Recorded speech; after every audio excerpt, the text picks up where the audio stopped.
भक्तों राधे राधे, जय श्री कृष्णा। भक्तों, आप सभी लोग जानते हैं कि 11 अगस्त 2026 यानी मंगलवार को पड़ रही है सावन महीने की चतुर्दशी तिथि, जो बहुत ही खास है। और भक्तों, ये वह तिथि है जो सावन मास में पड़ने वाली सबसे बड़ी तिथि है, क्योंकि ये मंगलवार के दिन पड़ रही है और इसका बहुत ही बड़ा और विशेष महत्व होता है।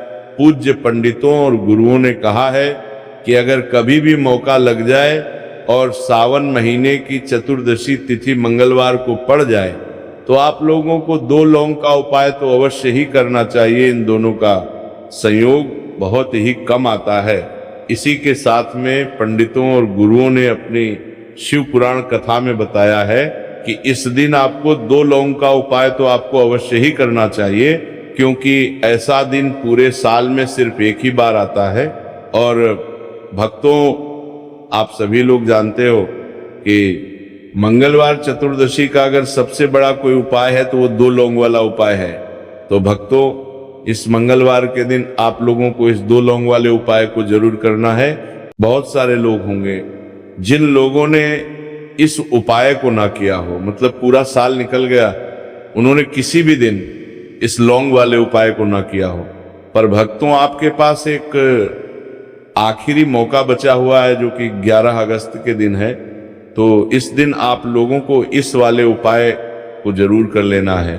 भले ही आपने पूरे महीने भर इस उपाय को ना किया हो, पर अगर आपने इस सावन महीने की चतुर्दशी तिथि के दिन अगर इस वाले उपाय को कर लिया तो आपको इस उपाय को करने का वो फल मिलेगा जिसकी आपने कभी कल्पना भी नहीं करी होगी। इसीलिए आप लोग इस वाले उपाय को एक बार जरूर कर लेना है, ताकि आप लोगों के हाथ से ये मौका ना जा सके और आपको इस उपाय को करने का फल मिल सके। भक्तों, ये उपाय पंडित जी ने अपनी अभी की ही श्री शिव महापुराण की कथा में बताया है, जिस उपाय को आज हम आपको बहुत अच्छे से समझाने वाले हैं। इस वीडियो को देखने के बाद इस उपाय को समझने के लिए आपको कोई और वीडियो को देखने की जरूरत नहीं पड़ेगी। तो चलिए भक्तों, उपाय को शुरू करते हैं। देखिए, ये इस सावन महीने के मंगलवार चतुर्दशी के दिन ये इतना खास होता है, इतना महत्वपूर्ण होता है। देखा गया है कभी कभी बड़े बड़े पूजा पाठ अनुष्ठान से जो मनोकामना पूर्ण नहीं होते, वो सावन महीने के मंगलवार के दिन एक छोटे से उपाय करने से ही आपकी मनोकामना पूर्ण हो जाती है। और बहुत सारे लोगों ने इस उपाय को किया भी है और उनको इस उपाय को करने का फल भी जरूर मिला है। अगर आप लोग भी इस उपाय को करना चाहते हैं तो आप इस उपाय को पहले अच्छे से समझ लेना, सुन लेना, उसके बाद करना। आपको इस उपाय का फल जरूर मिलेगा और इस उपाय को कर लेने से आपके घर में चाहे किसी भी प्रकार की दुख और समस्या क्यों ना चल रही हो, आपको उसका कारण भी नहीं पता है कि भाई ये समस्या किस कारण से चल रही है। उसका कुछ भी कारण हो सकता है, जैसे पितृदोष हो सकता है या किसी भी तरह का मंगल दोष भी हो सकता है। तो इस दिन आप लोगों को ये वाला उपाय कर लेना है। ये एक ऐसा उपाय है जिस उपाय को अगर किसी विशेष दिन पर किया जाए तो भाई उस विशेष दिन का जो है वह तो हमें मिलता ही मिलता है, पर हमने उस दिन पर इस उपाय को किया है तो हमें उससे भी बड़ा फल मिलता है और फल बहुत जल्दी मिलता है, क्योंकि आप इस उपाय को बहुत ही बड़े और विशेष दिन पर कर रहे हो। तो चलिए अब उपाय के बारे में बात करते हैं, लेकिन उससे पहले आप लोगों को ये जानना आवश्यक है कि आखिर ये उपाय किस समय करना है, किसको करना है और कैसे करना है। तो चलिए हम आगे आपको वीडियो में एक एक करके बता देते हैं। लेकिन उससे पहले अगर आप लोग हमारे चैनल पर पहली बार आए हैं या फिर मेरी आवाज़ आज पहली बार सुन रहे हैं तो हमारे चैनल को सब्सक्राइब जरूर कर लेना और इस वीडियो को लाइक करके कमेंट बॉक्स में श्री शिवाय नमस्तुभ्यम ओम नमः शिवाय जरूर टाइप कर देना। तो भक्तों, इस 2 लौंग वाले उपाय को हमें इस मंगलवार चतुर्दशी के दिन कैसे करना है, किसको करना है, किस समय करना है और कहां पर करना है, ये सारे सवालों के जवाब आपको इस वीडियो में मिल जाएंगे। और जो ये वीडियो देखेगा भाई, उसको 2 लौंग वाला उपाय जरूर करना चाहिए, क्योंकि इस दिन लौंग का भी बहुत ही बड़ा और विशेष महत्व होता है। और जब बात आ जाए 2 लौंग की तो ये सोने पर सुहागा वाली बात हो जाती है और ये एक बहुत ही बड़ा उपाय हो जाता है इस मंगलवार चतुर्दशी तिथि का। तो अब भक्तों, इस 2 लौंग वाले उपाय को आखिर करना किसको है, सबसे पहले हम लोग वो बात जान लेते हैं। तो देखो, घर की जो बड़ी माताएं बहनें होती हैं, उन माताओं बहनों में से कोई भी एक बड़ी माता बहन इस वाले उपाय को कर सकती है। और भक्तों, अगर आप चाहे तो अपने घर में से सभी सदस्यों को भी इस उपाय को करवा सकते हैं। अगर किसी व्यक्ति की खुद की कोई मनोकामना है, खुद की कोई दुख और परेशानी है जो कि वह अपने लिए ही करना चाहता है इस वाले उपाय को, तो वह खुद अपने लिए भी कर सकता है। बाकी अगर कोई घर में से ऐसा है जो कि अपने पूरे घर परिवार की सुख और शांति के लिए ये वाला उपाय करना चाहता है, तो भाई वो भी कर सकता है, उसमें भी कोई दिक्कत वाली बात नहीं है। कहने का मतलब यह है कि इस उपाय को हर एक सदस्य भी कर सकता है और पूरे घर परिवार के सदस्य के लिए घर की बड़ी माताओं बहनों में से कोई एक माता बहन भी कर सकती है। माताएं बहनें अगर घर में उपस्थित ना हो या वो ये वाला उपाय ना कर पा रही हो, तो फिर घर का कोई बड़ा सदस्य भी इस 2 लौंग वाले उपाय को कर सकता है, चाहे फिर वो पुरुष ही क्यों ना हो, उसमें कोई भी दिक्कत वाली बात नहीं है। अब भक्तों, इस लौंग वाले उपाय को हमें करना कहाँ पर है? देखो, हमें शिवलिंग के पास में जाकर करना है। बहुत सारे लोग प्रश्न करते हैं हर एक उपाय को करते समय, क्या हम इस उपाय को घर पर या मंदिर में कर सकते हैं? देखो, तो इस वाले उपाय को आप मंदिर में करोगे तो अच्छा रहेगा, घर पर नहीं करना है इस वाले उपाय को। उसके बाद में भक्तों, जो अगला प्रश्न निकल कर आता है वो ये आता है इस उपाय को लेकर के, आखिर इस उपाय को हमें किस समय करना है? सुबह के समय करना है कि शाम के समय करना है? तो देखो, इस वाले उपाय को आप लोग सुबह के समय भी कर सकते हो और शाम के समय प्रदोष काल में भी कर सकते हो। अब अगर आप पूछो कि भाई सबसे उत्तम समय कौन सा रहेगा इस 2 लौंग वाले उपाय को करने का, तो हम आपसे बस यही कहेंगे कि इस उपाय को आप शाम के समय करेंगे तो ज्यादा बेहतर होगा। बाकी अगर सुबह के समय भी करेंगे तो भी अच्छा होगा, उसमें कोई भी दिक्कत वाली बात नहीं है। तो अब भक्तों, जो अगली सबसे बड़ी और महत्वपूर्ण बात आती है वो ये आती है कि सुबह अगर हम उपाय को करेंगे तो हमें कितने बजे से लेकर कितने बजे तक के बीच में करना है, और शाम के समय प्रदोष काल में करेंगे तो हमें कितने बजे से लेकर कितने बजे के बीच में करना है। तो देखो, सुबह जितनी जल्दी हो सके आप उपाय को करने की कोशिश करना। बाकी अगर किसी कारणवश लेट भी हो जाओ, थोड़ी देर भी हो जाए, तो 10 या 11 बजे तक भी आप उपाय कर लेना, पर 12 बजे से ज्यादा देरी ना हो, ठीक है? इस बात का ध्यान रखना। उसके बाद में भक्तों, अगर शाम के समय प्रदोष काल की बात करें, प्रदोष काल का जो समय है होता है वह शाम के 6 बजे से शुरू हो जाता है। मतलब शाम के 6 बजे से लेकर 7 बजे के बीच का जो समय होता है, यह समय प्रदोष काल का समय होता है। पर अभी जो मौसम चल रहा है, इस मौसम में जो है शाम बहुत देरी से होती है, तो आप इस उपाय को 7 या 8 बजे के बीच में भी कर सकते हो।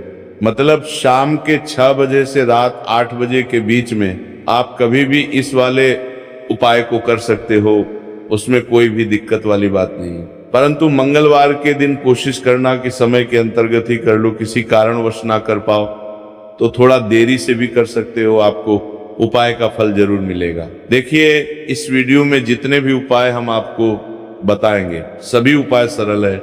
देखो, गुरुजी ने कहा है कि मंगलवार के दिन आपको चौमुख दीपक वाला उपाय तो अवश्य ही करना चाहिए। वीडियो के अंतिम में आपको उपाय बताया है जो आपको करना है। देखो, आगे बढ़ने से पहले वीडियो को एक लाइक जरूर करें। देखो, सबसे पहला उपाय, यदि आपके जीवन में कर्जा बहुत अधिक है, आपके जीवन में संकट बहुत अधिक रहते हैं, आपके ऊपर बहुत अधिक विपदा आ रही है, बार बार आपको अपने व्यापार में और अपने धन में हानि देखने को मिल रही है, यानी कि आपको प्रत्येक कार्य में हानि हो रही है, तो आपको ये उपाय करना चाहिए। देखिए, इस उपाय के लिए आपको मात्र 1 लौंग का जोड़ा लेना है, यानी कि 2 फूल वाली लौंग लेनी है। साथ में आपको मात्र थोड़ा सा शहद ले लेना होगा और इसी के साथ में आपको तांबे के पात्र के अंदर शुद्ध जल लेना होगा। अब देखिए, इन सभी सामग्रियों को लेकर के आपको भगवान शिव के मंदिर में पहुंच जाना है। देखिए, ये उपाय आप सुबह से लेकर शाम तक कर सकते हैं। तो वो सबसे पहले तो आपके पास जो 2 फूल वाली लौंग है उन्हें आपको शहद के अंदर अच्छे से डूबना है, यानी कि दोनों लौंग पर आपको अच्छे से शहद का लेपन कर देना है। अब आपको जो आपके पास एक लोटा जल है, सबसे पहले तो उसे शिवलिंग पर धीरे धीरे समर्पित करना है और श्री शिवाय नमस्तुभयम इस मंत्र का जाप करते हुए समर्पित कर देना है। अब आपके पास जो 2 फूल वाली लौंग है, शहद से उसे आपको शिवलिंग पर अर्पित करना है और आपको प्रार्थना करनी है कि जीवन में जो रोग की स्थिति है वह समाप्त हो, जीवन के जो संकट और समस्याएं हैं वह सभी समाप्त हो, जीवन से जो कर्ज की समस्या है वह समाप्त हो। इस प्रकार से प्रार्थना करते हुए ये जो 2 फूल वाली लौंग ही शहद संयुक्त इससे आपको शिवलिंग पर अर्पित कर देनी है। आपकी जो भी समस्या होगी इस मंगलवार के दिन अवश्य ही समाप्त हो जाएगी। तो इस प्रकार से आपको पहला उपाय करना है। अब हम बात कर लेते हैं दूसरे उपाय के बारे में। देखो ये उपाय आपके लिए सर्वश्रेष्ठ होने वाला है। देखिए, इस उपाय के लिए आपको मात्र 5 हरे मूंग के दाने आपको साबुत लेने हैं, खंडित नहीं होने चाहिए, इस बात का ध्यान रखें। और इसी के साथ में आपको एक तांबे के पात्र के अंदर अपने घर से शुद्ध जल ले लेना है। अब भक्तों, इन सभी सामग्रियों को लेकर के आपको सीधे पहुंच जाना है भगवान शिव के मंदिर में। देखिए, इस उपाय को भी आप सुबह भी कर सकते हैं और शाम के समय में भी कर सकते हैं। देखिए, भगवान शिव के मंदिर में पहुंचने के बाद आपके पास जो 5 हरे मूंग है, उनमें से पहला जो हरे मूंग है आपको शिवलिंग के सामने, जो नंदी महाराज होते हैं और उनका जो पैर उठा हुआ होता है, वहां पर आपको पहला हरा मूंग समर्पित कर देना है और आपको ओम नमः शिवाय इस मंत्र का जाप कर लेना है। फिर आपको दूसरा हरा मूंग लेना है और शिवलिंग पर जो श्री गणेश जी वाला स्थान होता है, वहां पर आपको ये दूसरा हरा मूंग समर्पित कर देना है, यानी कि शिवलिंग के सीधे तरफ आपको ये दूसरा हरा मूंग समर्पित करना है। और फिर आपको ओम नमः शिवाय या फिर श्री गणेशाय नमः इस मंत्र का जाप कर लेना है। तीसरा हरा मूंग का दान आपको भगवान शिव की सबसे प्रिय पुत्री माता अशोक सुंदरी वाले स्थान पर समर्पित करना होगा। शिवलिंग की जो जलाधारी होती है, जहां से जल बह करके आता है, उसी जलाधारी के बीच में जो कहीं न कहीं उठी हुई लाइन होती है सांप की आकृति के रूप में, वहीं पर आपको तीसरा हरा मूंग समर्पित कर नहीं देती है। मिल्का की आप देल की तरफ से दुरूर नीलाता करना है और फिर आपको ओम नमः शिवाय इस मंत्र का जाप कर लेना है। अब भक्तों, चौथा जो हरा मूंग है उसे आपको भगवान कार्तिकेय जी का जो स्थान होता है शिवलिंग पर, वहां पर आपको ये चौथा हरा मूंग का दाना समर्पित कर देना है और आपको ओम नमः शिवाय इस मंत्र का जाप कर लेना है। अब भक्तों, आपके पास जो 5वां और अंतिम हरा मूंग बचा हुआ है, उससे आपको उससे जल के पात्र के अंदर डाल देना है और इस हरे मूंग से युक्त जल से आपको भगवान शिव के शिवलिंग का अभिषेक कर देना है। जल आपको बिल्कुल धीरे धीरे समर्पित करते जाना है और लगातार आपको शिव महापुराण के मूल मंत्र श्री शिवाय नमस्तुभयम इस मंत्र का जाप करते रहना है। फिर आपको शिवलिंग के सामने बैठकर, यदि आप अपने बच्चों के लिए ये उपाय कर रहे हैं, यदि आप अपने बच्चों की बुद्धि, ज्ञान और विवेक के लिए उपाय कर रहे हैं तो उसके लिए आपको प्रार्थना कर लेनी है। या फिर व्यापार में वृद्धि करने के लिए उपाय कर रहे हैं तो उसकी कामना करते हुए आपको प्रार्थना कर लेनी है। या फिर अपनी नौकरी के लिए कर रहे हैं, या फिर अपने इंटरव्यू के लिए, या फिर धन की प्राप्ति के लिए कर रहे हैं, जिस भी कामना के लिए आप उपाय कर रहे हैं उसे परिपूर्ण करने के लिए आपको महादेव से प्रार्थना कर लेनी है और फिर आपको वापस अपने घर आ जाना है। पूज्य गुरु जी ने कहा है कि जो भी व्यक्ति इस उपाय को कर लेता है तो यकीन मानिए आपके जीवन की जो सारे संकट, कष्ट और बाधाएं ही वो सभी समाप्त होंगे। अब हम बात करते हैं अगले उपाय की। इस उपाय के लिए आपको एक दीपक लेना है। दीपक आप मिट्टी का भी ले सकते हैं और शुद्ध आटा मढ़कर उसका दीपक भी आप तैयार कर सकते हैं। दीपक के अंदर गोल बाती का प्रयोग करना है और दीपक के अंदर आपको शुद्ध घी का प्रयोग करना है। इसी के साथ में आपको मात्र एक फूल वाली लौंग लेनी होगी अब ये एक दीपक और एक फूल वाली लौंग लेकर के सीधा आपको पहुंचना होगा बरगद के वृक्ष के। वहां पर देखिए, सबसे पहले तो आपके पास जो एक फूल वाली लौंग है उससे आपको बरगद के वृक्ष की जड़ में समर्पित करना है। देखिए, अगर आपके जीवन में कोई भी बड़ा संकट आने वाला है, कोई भी बड़ा कष्ट आने वाला है, तो वह इस उपाय के माध्यम से दूर होने वाला है। महादेव की विशेष कृपा रहेगी कि जो भी संकट आपके जीवन में आने वाला होगा वो भी दूर हो जाएगा। तो आपको एक लौंग समर्पित करनी है बरगद के वृक्ष की जड़ में, और वहीं पर आपको जो है गोल बाती व दीपक जो आप लेकर के गए हैं उससे भी वहां पर प्रज्वलित कर देना है। देखिए, जब भी आपको जीवन में इस साल लगने लगे कि आपके जीवन में कुछ भी अच्छा नहीं चल रहा है, तब भी आपको कोई उपाय करना है। तो इस प्रकार से आपको ये उपाय करना है। अब हम जान लेते हैं चौथे विशेष उपाय के बारे में। देखें, यदि आपके विवाह में, शादी में कोई भी समस्या आते हैं रही है, यदि आपका जो कर्ज है वह दिन पर दिन बढ़ते ही जा रहा है, तो आपको ये चमत्कारी उपाय करना चाहिए। कोई भी समस्या अगर जीवन में है तो उसे दूर करने के लिए आप कोई उपाय करना चाहिए। मंगल दोष से जुड़ी हुई समस्या भी है तब भी आपको ये उपाय करना चाहिए। देखिए, इस उपाय के लिए आपको एक तांबे के पात्र के अंदर अपने घर से शुद्ध जल लेना है, और इसी के साथ में आपको एक छुटकी लाल चंदन लेना होगा। अब आपको क्या करना है कि जो लाल चंदन आपने लिया है उसे आपको उससे जल के पात्र के अंदर डाल देना है, और ये जल जो है आपको लाल चंदन से युक्त तैयार कर लेना है।